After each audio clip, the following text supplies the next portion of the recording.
Previously from Chapter 4. Alexis was on a quest to help Nal and Guan to revive their master Lamang. Currently, he is in the part of the quest in which he needs to collect materials so the NPC blacksmith, Flavio, could make him a powerful weapon to slay the Barbacon. He eagerly set out on his journey, battling salamanders and collecting their nails as materials. The battle against the salamanders was like sharpening his sword before a big battle, allowing Alexis to prepare for the ultimate challenge of Barbacon. As Alexis fought, Xandi, the player behind Alexis, remembered the gamer she met earlier and wondered what it would have been like if they had joined forces. Nevertheless, Xandi was determined to defeat all the enemies in the game, even if it took her longer than expected, because that was her ultimate goal in playing the new world of Morph.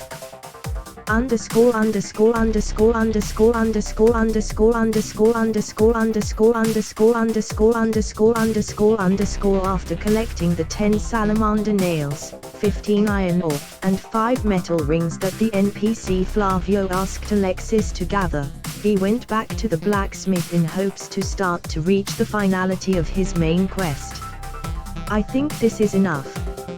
I will start to create the weapon you can use to slay the Barbacon. For now, I ask you to leave because I don't want any distractions when I work, Flavio said as he closed the door of his workshop. The blacksmith took his craft seriously. Marcus looked at Alexis. I need to do something, let's meet here once Flavio is done creating the sword. Alexis nodded and waved as the NPC walked away.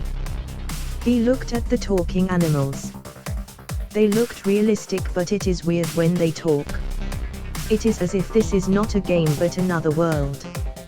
He checked his quest menu and decided to take sub-quest while waiting for Flavio. From the old priest from the main barangay of the city of Halang, he asked Alexis to revive the other temple of Kagyuyuhan. He will search for this village's temple and try to fix it.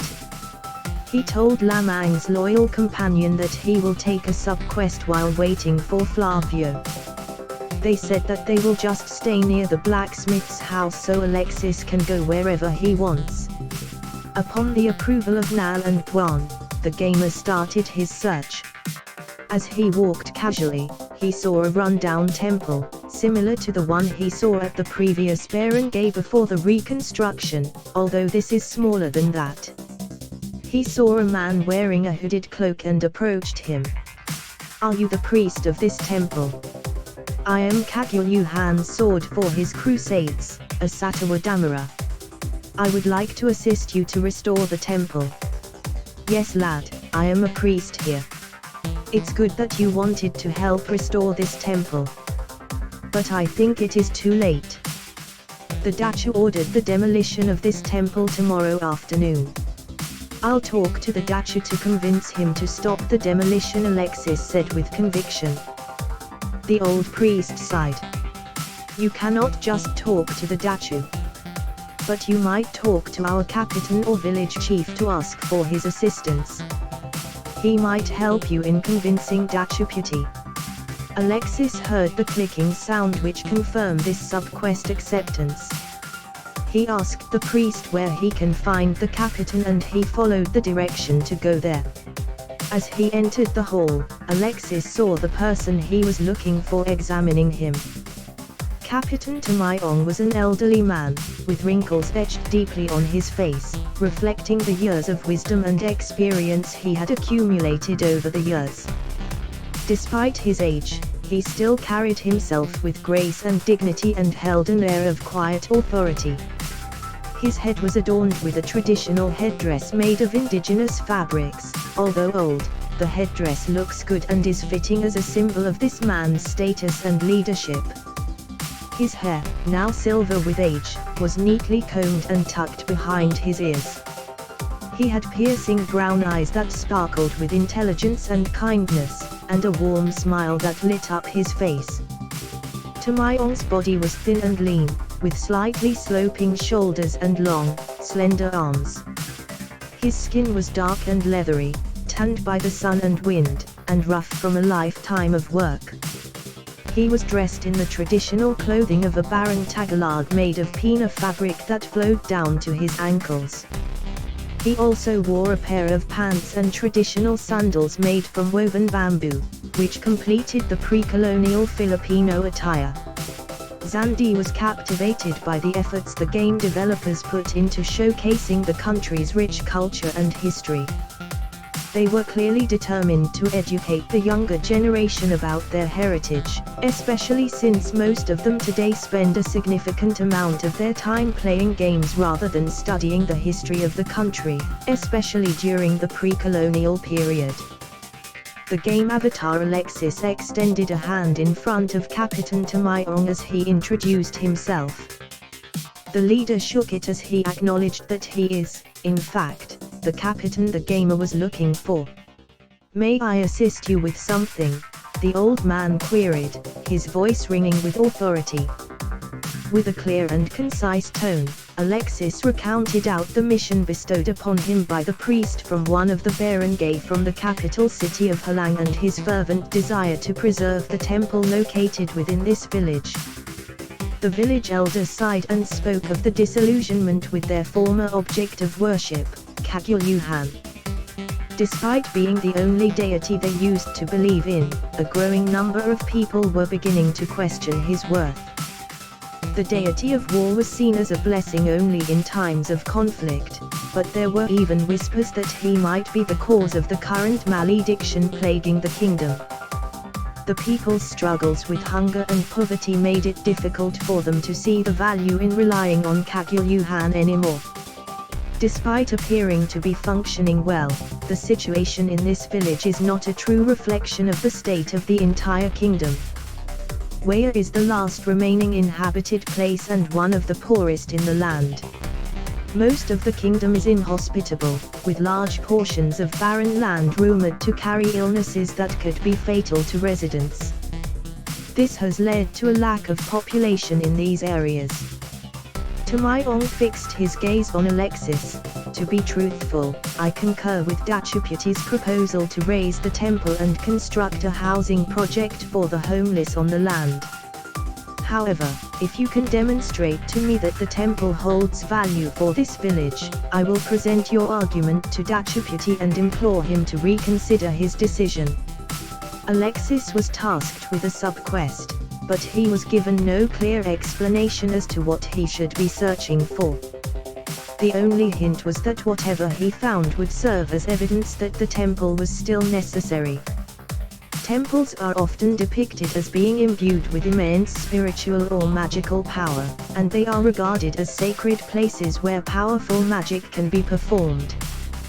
The Kingdom of Pito, although it is not the smallest in terms of land mass, is considered the smallest kingdom due to the fact that only a minuscule 0.1% of its area is suitable for habitation.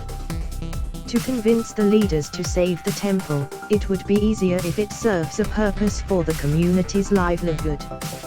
In this game world, there are 13 known deities, namely, Kalangitan, deity of the sky, Karagatan, deity of the sea, Kabuhayan, deity of life and harvest, Catalinuhan, deity of wisdom, Kakatan, deity of poetry and music, Kabuwanan, deity of the moon and childbirth, Kapuyan, deity of fire and art, Kasalan, deity of marriage and union, Kigandahan, deity of beauty and love, Kabulisan, deity of speed, commerce, and travel, Kapamilya, deity of home, family, and hospitality, Kamatayan, deity of death, and Cagulyuhan, deity of war. A gamer can choose to become a disciple of any of these deities to receive added blessings that can enhance their gameplay and skills. For example, a blessing from the deity of fire and art, Kapuyan, can improve a blacksmith's skills, as seen with Flavio, who was blessed by Kapuyan and therefore had exceptional blacksmithing abilities. Alexis understood why Marcus had high expectations for Flavio. As a Satwa Damara, a holy knight, Alexis was tasked with embarking on crusades in the name of the temple he served. As a disciple and the sword of the deity of war, Kagyuhyuhan, he was expected to receive blessings in battle, elevating his fighting abilities. However, it's important to note that blessings from the deity alone do not guarantee success in combat. The outcome is still determined by the gamer's level, gear, and skills. Alexis wondered what other benefits the deity of war could offer its followers. A group of hunters walked by Alexis with a single boring in tow. This beast kept hiding every time we missed our shot, one of them grumbled. If only our aim was more accurate, we could have caught more. The Satawa Damara had an idea. He approached the hunters and explained his ideas to them. Do you really think that Kagyuhyuhan can help with hunting borings? Isn't he known for providing blessings during the war? Our goal is not to wipe out the borings, we just need to catch at least 3 so that everyone in the village will have enough food. Inquired one of the hunters. However, becoming a disciple of Kagyuhyuhan doesn't guarantee success in hunting, Alexis added. It ultimately depends on the skills and techniques of the hunters, as well as other factors such as the environment and equipment used. But with the blessing, it might improve your chances of success. Alright, we're willing to give it a shot, said the group of hunters in unison. Alexis guided them towards the temple, where they were baptized by the priest. After the ceremony, they felt a newfound energy and strength coursing through their veins. Alexis checked their stats and was impressed to see that each of them had received a blessing from Kagyuhyuhan, improving their weapon precision. The hunters, with renewed confidence and newfound skills, went on a hunting trip outside the village. Before the sun began to set, they returned to the village, each carrying a boring. Alexis was waiting for them, and they eagerly approached him to share their success. Thank you for your help, Alexis.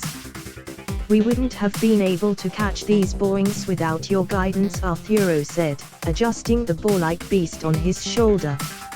I can't wait to tell Uma about this. He'll be so proud. No need to thank me.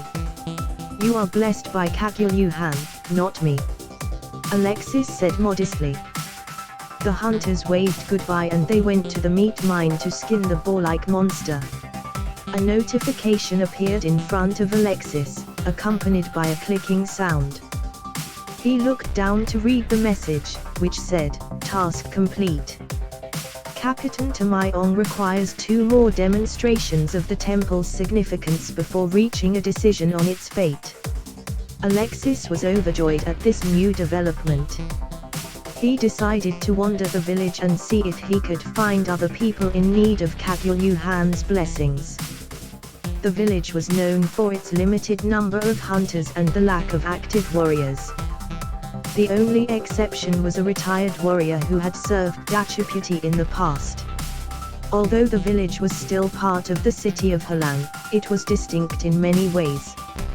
Halang was one of the few livable areas in the Kingdom Pito, thanks to the leadership of its Dachiputi. The Sultan of the Kingdom Pito may be proud. Kingdom Pito has no sultan, said one of the villagers he was talking to.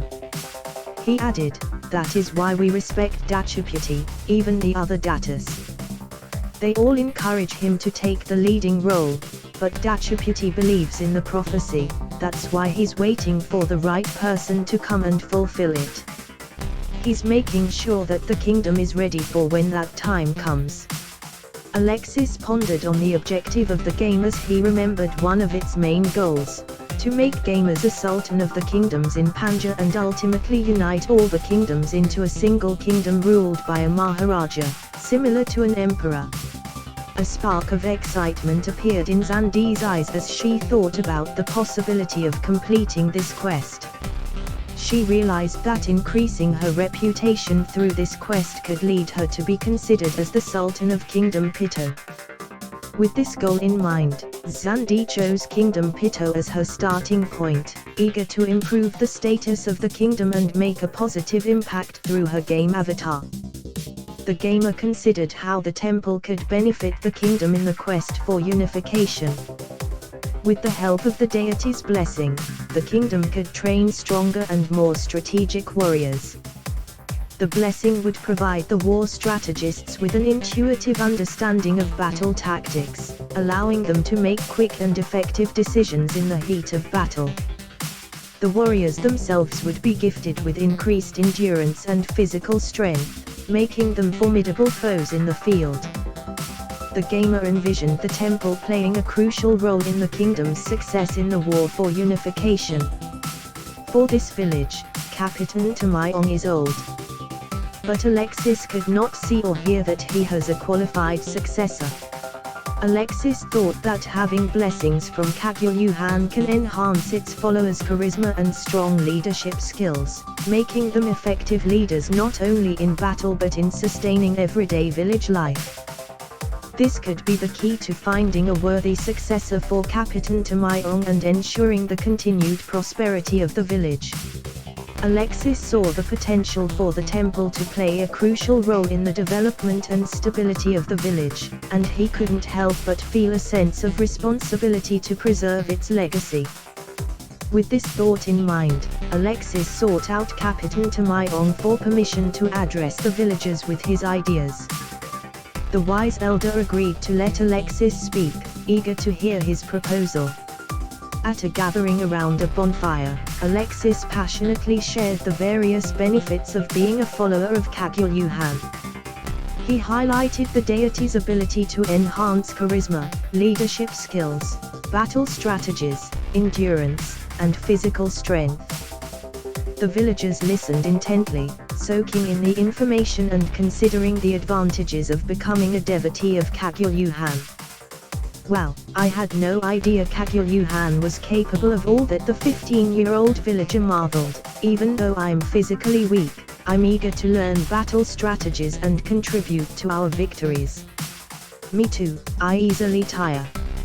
If Kagyuyuhan can boost my endurance, then I think I will also request to be baptized, spoke a middle-aged man, expressing his interest in the deity's abilities. The crowd chatted animatedly as Alexis convinced each person to get baptized. The elderly priest stood beside him, tears of joy streaming down his face. He grabbed Alexis' hands, giving them a grateful shake. Thank you so much. The temple has new followers. I cannot express how grateful I am, he said, releasing Alexis' hands and wiping away his tears. With renewed energy, the priest directed the villagers to form a line, ready to receive their baptism. Capitan Tamayong nodded in approval. Your words have convinced me. I was particularly intrigued by the leadership skill enhancement. I am in need of a successor, and my son, Arturo, though he is a skilled hunter, lacks the leadership qualities needed to lead effectively. Can you request for Kagyuyuhan to bestow a blessing of leadership upon my son? Alexis nodded in agreement. Of course, Capitan Tamayong. I will make sure to ask for a leadership blessing for your son Arturo. Capitan Tamayong's face lit up with a smile. I'll send a messenger bird to Dachuputi right away to halt the demolition of the temple tomorrow. If you'll excuse me, he said, before heading to his office to send the message to the Dachu. The gamer was alerted by the familiar notification sound indicating the completion of a quest. He eagerly collected the rewards, including a generous bonus of 5 extra war aura points. The villagers were filled with joy and vitality after the baptism ceremony. The old priest does not show any signs of tiredness after baptizing many villagers. As the sun rose the following day, a procession of 6 warriors came into view, their horses stamping their feet, and their banners waving in the wind. In the center of the procession was Dachuputi, astride a magnificent black stallion. He was dressed in a resplendent outfit, befitting his status as a leader. He wore a red and gold threaded tunic, with intricate patterns woven into the fabric. Over this, he wore a deep blue cloak, trimmed in silver and held in place with a silver clasp. His pants were made of fine silk, and his boots were black antique leather, polished to a shine. He wore a pair of gold-plated armbands, which shimmered in the sun, and a golden medallion hung from a chain around his neck. With the underdeveloped state of the kingdom, one may notice that the dachu's attire is worn but meticulously maintained. As he approached the village, the people bowed in reverence, and the children cheered with delight. Dachuputi smiled and raised his hand in greeting. He dismounted his horse, and walked among the people, asking after their health and well-being. The villagers were in awe of him, and they felt honored to have such a great leader visit their home. The villagers were elated to receive Kagyuhan's blessing from the night before, now a visit from the respected dachu. Capitan Tamayong greeted the dachu with a respectful nod. "It's an honor to have you visit us, great dachu. May I inquire as to the reason for your visit?" The dachu spoke with authority in his voice. "I have come to meet the sword of Kagyuhan, who set things into motion." The Capitan respectfully led the dachu and Alexis to his office, making introductions between the two. "Your contribution is greatly appreciated. Without you, we would have made a huge mistake. The temple has the potential to bring us numerous benefits that we never thought possible. If the people of Halang and other towns in Kingdom Pito were to learn of this, the overall condition of the kingdom could see significant improvement. Don't worry, it is my goal as a Satawadamara of Kagyuhan to spread his teachings around the kingdom and soon, in the whole continent of Panja." A pop-up screen appeared before Alexis. "You have earned the respect of Dachuputi. You now have the privilege of speaking to him directly, without the need for a mediator."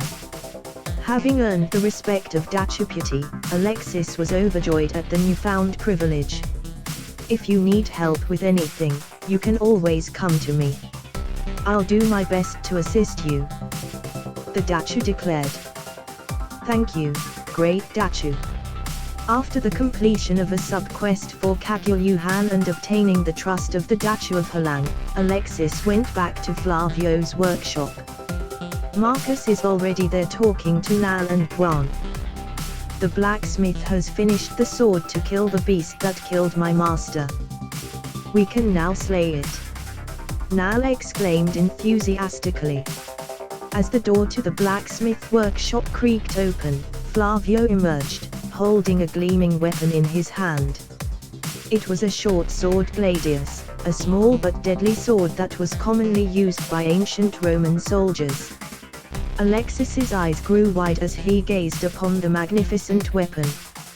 He couldn't believe that he will receive the sword that could defeat the Barbarian. Alexis eagerly took the sword from Flavio's hand, examining the craftsmanship that went into its creation. The blade was sharp and the hilt was adorned with intricate designs. As Alexis raised the gladius, he was impressed by its weight and balance. The gladius was not as massive as the great sword, but its smaller size made it easier to wield and maneuver.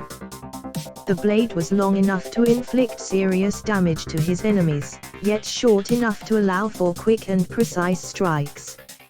As he swung the sword, he could feel the power coursing through his veins. The blade whistled through the air, leaving a trail of light in its wake. He could sense the magic within the sword, like a living entity waiting to be unleashed.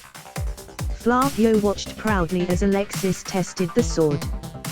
He had poured his heart and soul into the creation of this weapon, and it seemed that all his efforts had paid off. The blacksmith knew that with this sword in hand, Alexis had a fighting chance against the Barbarian. "It's a beauty, isn't it?" Flavio said, a broad smile spreading across his face. "I love short weapons, like May Balaror. I made yours longer though since you are a Satawadamara. But not too huge like the weapon of the Mandirigma class. I am touched by your consideration regarding this matter. Thank you very much."